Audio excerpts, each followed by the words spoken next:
Hello, Eastern Ace friends.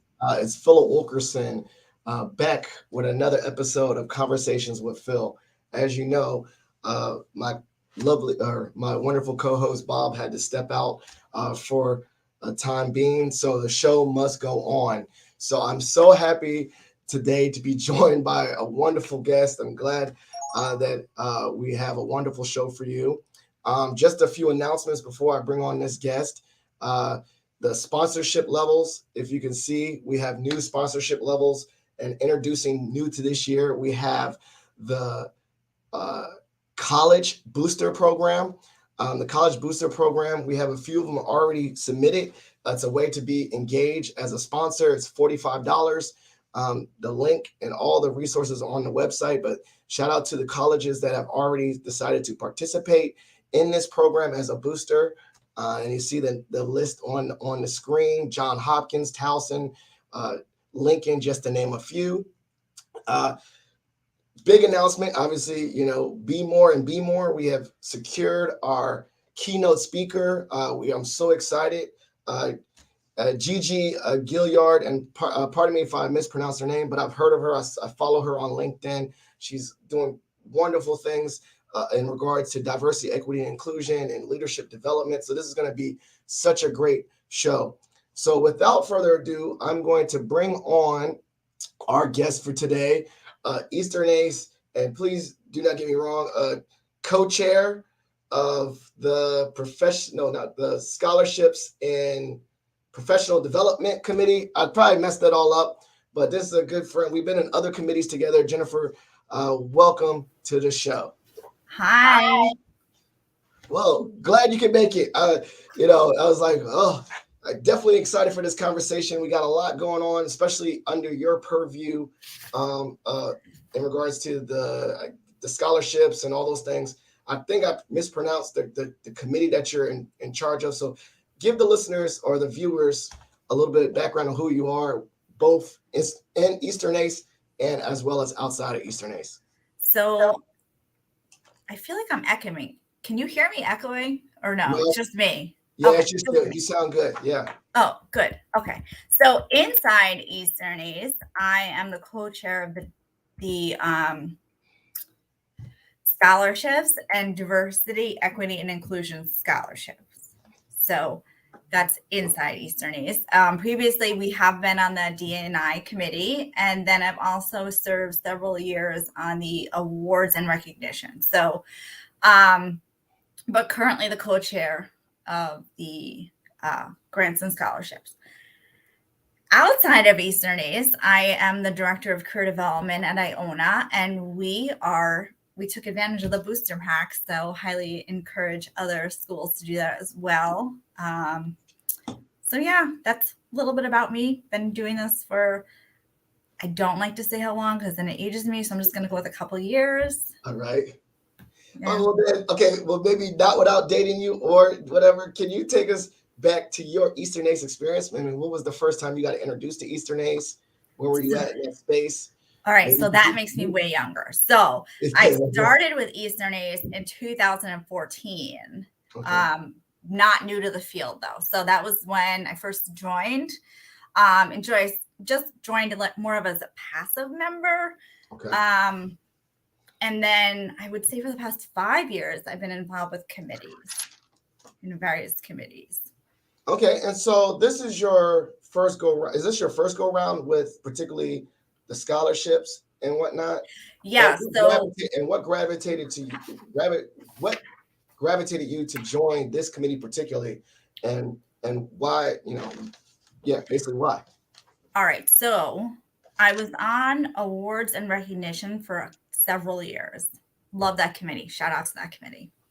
They do great work. I myself was a recipient of this scholarship last year, and I just felt so grateful to have received the scholarship. So when I was asked to co-chair this committee, I was like, absolutely wanted to be more involved, take on more of a leadership role. And so I thought this was, the perfect opportunity for me to give back in a way to support the organization for, personally having received this scholarship. And I know you received the scholarship as well last year. Yes, and I think it's a great thing. I was literally about to tail in about how important scholarships are, right? You know, I think a lot of opportunities have been given to me because, you know, not just this conference, but other times, just throwing your name in the hat for other scholarships because, you know, a lot of times you don't have funds. And I think the point of scholarships is to provide access to experiences that you normally wouldn't get. So I'll, you know, shout out to the Eastern EACE Scholarship that helped me get to the conference, but other times in my life, you know, while I was going to high school and college, there's something about that. And I love your point of using those experiences of being recipients to give back.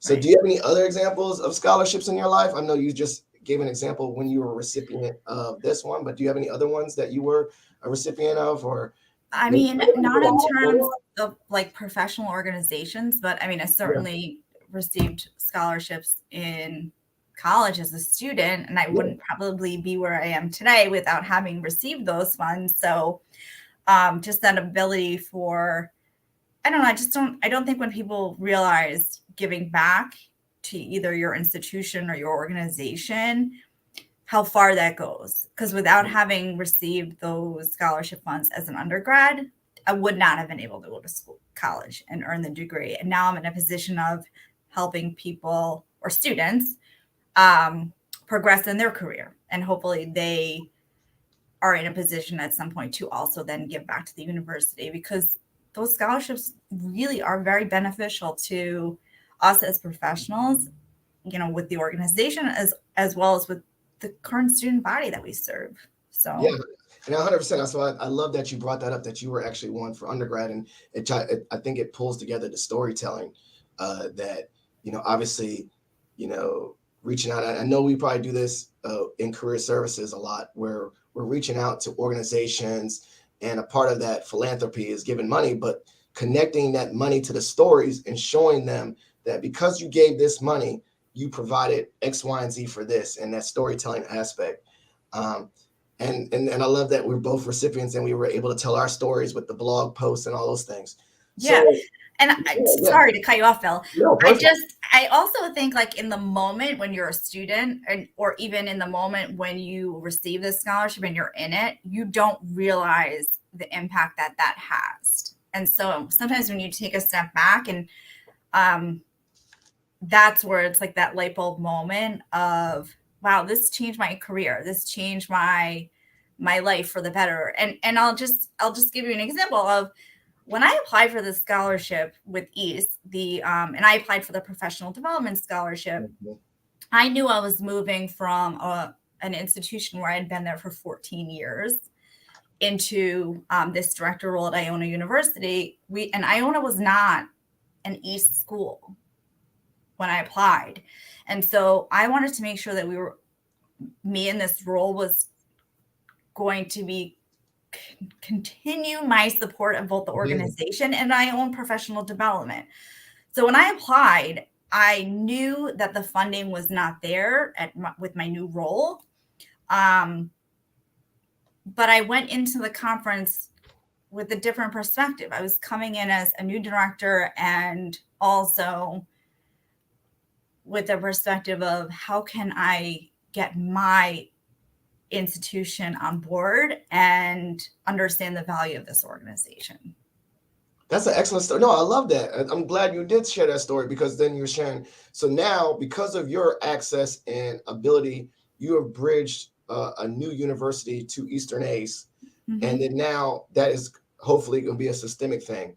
And then you're going back to that same thing, like hopefully because this person is inspired and get to it, that could be systemic thing where either like me, they become a officer in that said organization, or more people join because of that. So you're right, like providing scholarships lead to doors that are unbeknownst to you, you know?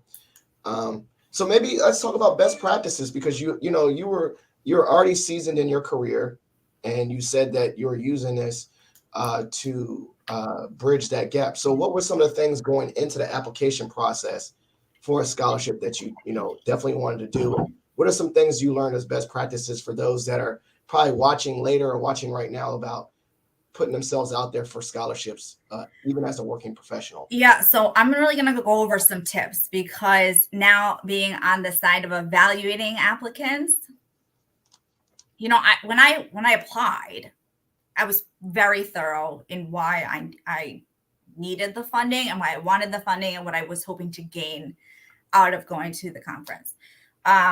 But in terms of now looking at the rubric and determining how we assess who needs funding and who does, and where do we provide those opportunities. I just want to go over some sort of tips for those who are thinking about applying. Please share. Do you want to sort of break down the two different scholarships, the professional development?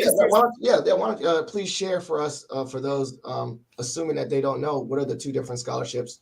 I think that'd be helpful, that context. And then, because you were the recipient of the D&I scholarship, chime in if there's anything that you want to add from your experience of receiving it. Okay, for sure. Okay, so I received the professional development scholarship, where you do have to be an EACE member. So I applied before I left my last institution, knowing that I was going into a school. So as soon as I came to my school at Iona, I joined. So for the professional development one, you do have to be a member to receive the funding. I will say, if you've applied before, don't feel like you can't apply again. Like, if you applied and you did not receive funding, I still encourage you to submit an application again, because maybe there wasn't, there's still a chance to receive the funds.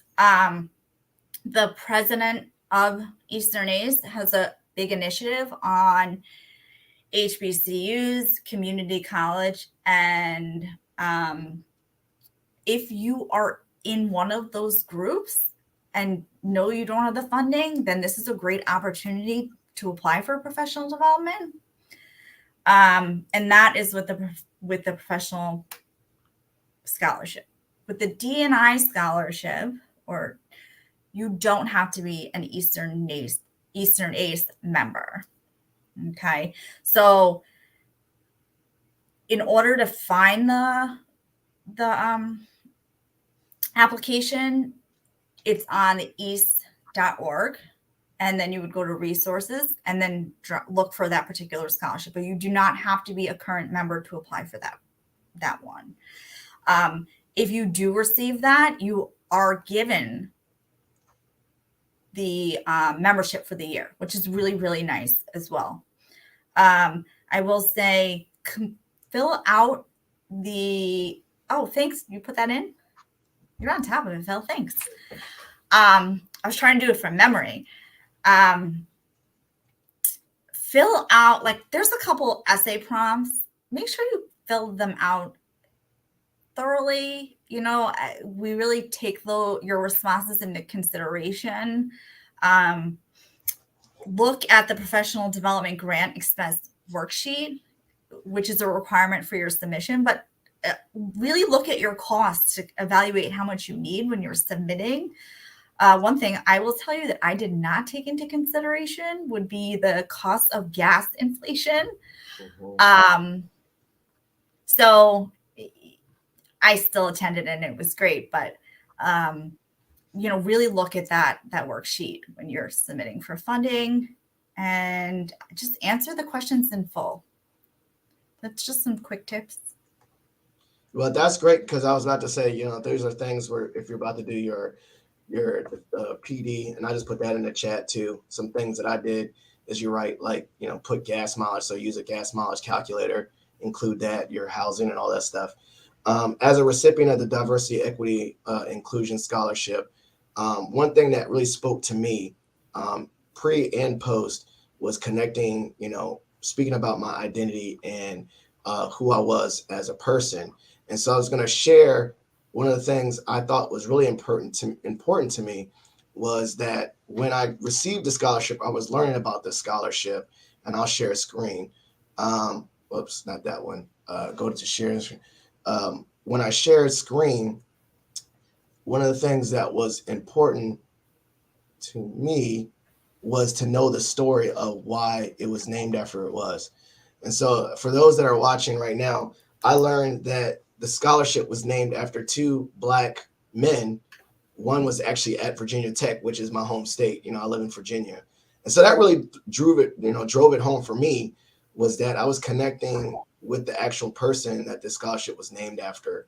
And I agree with you wholeheartedly, Jennifer, was that like telling the full story, like what was the point? What am I actually doing? Why, particularly, for diversity, equity, inclusion, why is that important to me, as an individual? So I wrote things like my involvement with the Black community here at Mason and NAACP and Alpha and all the things I was doing in the community. And I think the main thing that you said with those prompts is don't just do resume prompts, right? We can get your resume easily. You can just upload your resume, but tell a story, tell a real story. What do you want these funds for? Jennifer, I'm pretty sure you wrote for the professional development grant. I'm going to a new college. Yeah. I'm going to be a director. I want to still involve myself with other leaders. I think this conference is great to connect with other leaders. You told a story. You didn't just say, I'm going to be a director. Here's my resume.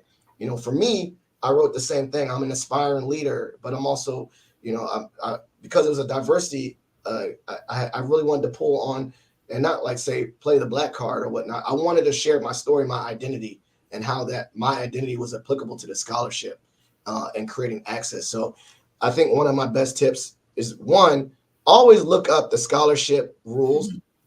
To share a real story rather than just your resume, like what you're going to be using the money for, or why is this, why is this opportunity going to help you advance you? Think about if you're a high school kid, you write your essay saying, I'm going to be the first one to go to college. This is going to change my family's life, yada, yada, yada. Connect those stories. I think those really help. And then two, I think you wrote it too, is like, know how much it is really, like show that you did your research on how much it costs by not just saying, I need this amount of money.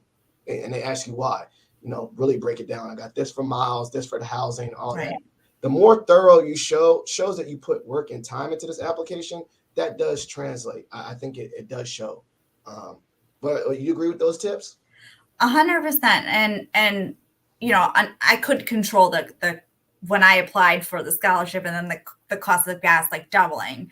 But my university covered the difference, and it was great. But yeah, I mean, and you don't have to think of the funds in terms of what like, how do I say this? Let me think about it. Like, think about everything that you do, not just in your one role, but like you said, all of the things that you do outside of your role where you are involved with, with the professional development. It's not just attending the conference for your own professional development, but what can you bring back for your team? What can you bring back to the organization? How can you be better on your committee or advance, take on a leadership role with Eastern EACE? Think, I guess, small scale, but also like, what's the next step for you, and what does that look like? I was thinking what I'm hearing from you is also not think beyond yourself. Like, if I were to get these things, what can I do to serve others with this? So you said the same. What I'm hearing is that with this is not only going to advance my professional development, but I can bring X, Y, and Z back to my team, or maybe be an example to X, Y, and Z, or like I said earlier, because of this, I create access or a better life for my family. Like that's the high school scholarship. So not only connect your story individually, but think beyond yourself. Like, what can this opportunity with this scholarship not only give you access to, but what could it do to help others? Is that kind of what you're thinking? Yeah, absolutely. Yeah.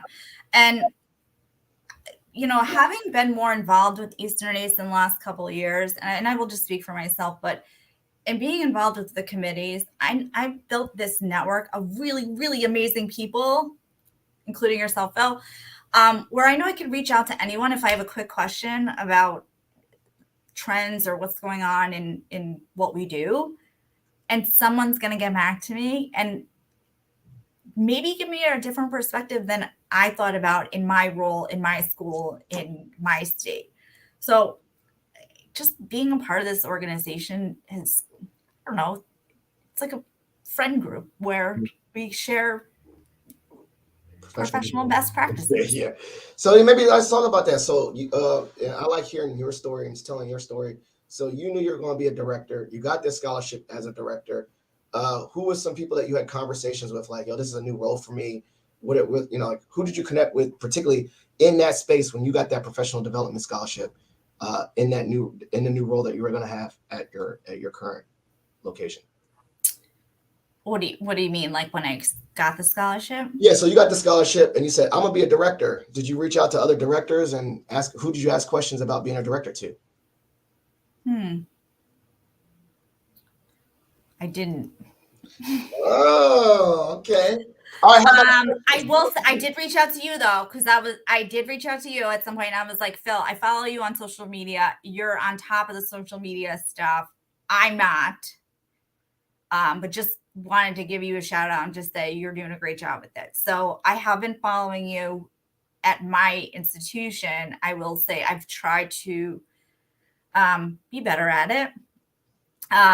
There's a couple videos out there of me doing really silly things on campus, which the students seem to enjoy.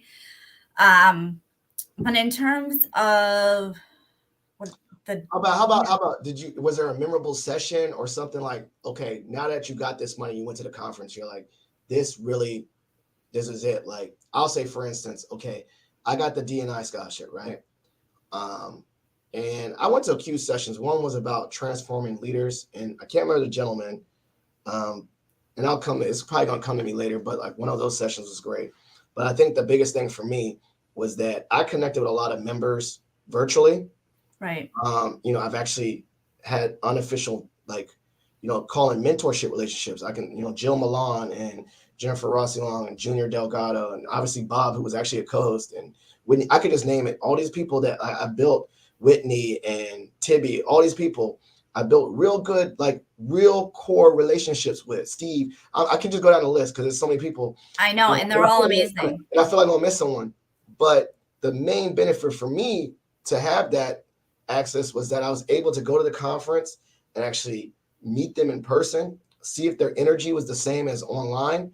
And that for me was like, that was just as well as the professional development.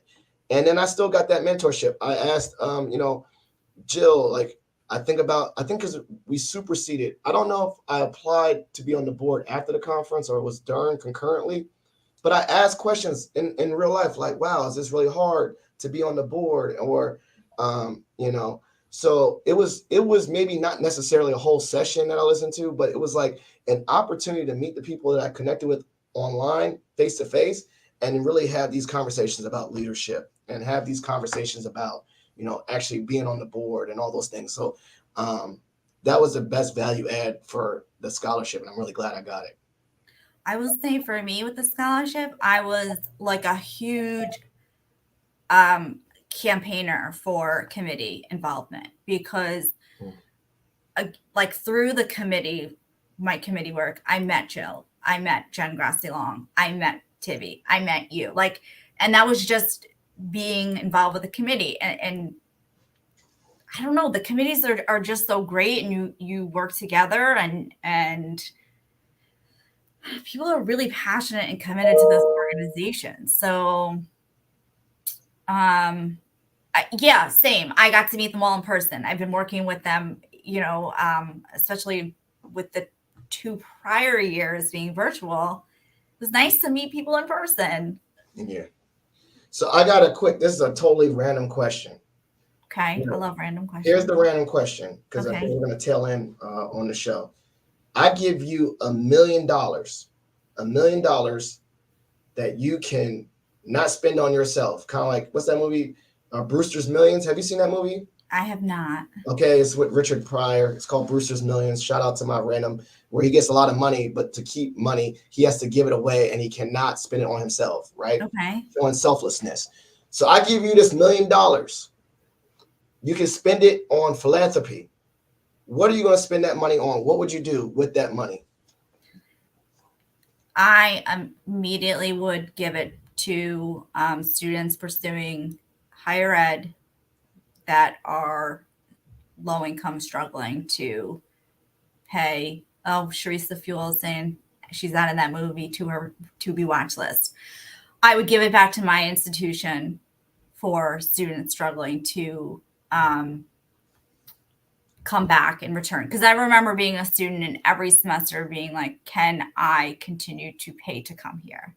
And I was from the generation where you just got as much money as you needed and literally just paid off my loans this year. So I would give the $1 million away to students so they can complete their degree. So it would be I love it. So the specificness would it be a complete your degree fund. So I like what I'm hearing is you would automatically have, or for eligibility, you have to be already enrolled. And this will be for someone that needs to continue to finish school. I like that idea. I know it's cool. It's your money. Do it. I like that. I'll tell you what I'll do. Sure. Yeah. Same thing, except I'll split it in half. Half of it would go to a building so I can have the Philip Wilkerson Hall. Oh, I like that idea. And the second one would be same thing as an endowment, particularly to a Black male student, just because they don't have to be history major, but that's just that identity that I want to share. And it'd be the Philip Wilkerson Endowment Fund. So I like it. Get into existence, but I love it. All right. Now, did you know the answer to that question when you asked me? Yeah, because I've already thought about this in my life. Someday I'm gonna make enough money, or someday I'm gonna have enough impact that I will have a scholarship named after me someday. I say that. All right. But now I want a building. Yeah. Well, the building part came from that my aunt and uncle actually do have a building named after them at UNC Asheville. They were professors. They were professors for 30 years. So they showed me that not necessarily do you have to get a building named after you by being super rich, but they also worked at UNC Asheville for over 30 years. So it's either you got two ways to get a building named after you. Either you contribute to something for a very long time, or you got a lot of money. Knowing my aunt and uncle, it was the contribution for a long time. So they set the bar. And I said, someone in my family actually did it. They got a building named after them. So that's in my mind, at least a bench named after me or something, or a square, like a little legit square. Something. And then the scholarship, though, that is serious. I've thought about that multiple times in regards to legacy. That's something that someday I think that I put that in my life goals, that one day that's something I would like to generationally do, is have something that provides access to generations beyond me, a systemic thing. So you hear it now. I don't have a GoFundMe or any money yet, but one day I will have a scholarship named after me. One day we'll have it. Yes. And we'll do it. Well, I mean, you gotta say it into the world to achieve it. Well, and also have another example. My father-in-law, he recently passed, but he has a actual anti-hunger advocacy fund named after him, which was started recently. So I see these two tangible examples that it's possible to have that kind of impact. So I was like, that's it. So I kind of knew the answer to that one because I've seen it, but it's easy to see that. It's easy to have those answers when you've seen people in your life set the bar for you. So shout out to them. Yeah, that's awesome. So story. Yeah, so we're about to tail down on the podcast, on the episode. Is there any last minute things that you want to share, like things that we left unsaid, or things that you want people to know? I know you said you are a big advocate for committee involvement, deadlines, anything you want to share with the people that are watching this either now or a little bit later? I would say apply. The application is not difficult. It's easy. Just kind of need to put 15-20 minutes aside, complete the application, get it in. Again, if you've applied and you didn't receive the funds, please submit again. The deadline is March 1st. Okay. So you do have a little bit of time, but just get it done, get it out of the way. And this way, your applications are in. You will know if you received the funding before the deadline for the hotel and the early bird fee. So you really have nothing to lose by kind of just submitting and yeah. Excellent. That's my last minute tips. I love it. Excellent. Thank you so much for joining us. Are you going to be in Baltimore, hopefully? I hope so. Yeah, fingers crossed. Well, hopefully we do connect again in person. For those that are listening or watching us, please take everything that Jennifer said into consideration. do not wait or hesitate. Get it in, do it. Just put yourself out there. I will send, and I'm gonna take you off real quick off the screen as I tail down. So I'm gonna share a few things. As I said, I'm a reverse engineer. We got a great keynote speaker. Please get it in. We have the booster program. So many universities, there's still time to participate. $49. All the resources are in the on the website. And this is another one about the booster program. So thank you so much for those joining in. Please tune in. I think our next Eastern EACE Conversations is February 17th, I believe. I have a major announcement. I'll be joined by a new co-host, Whitney Kerr. Can't wait. And our guest is going to be Tibby Hernandez. It's going to be a great show. I'm really excited. And we'll talk to you later.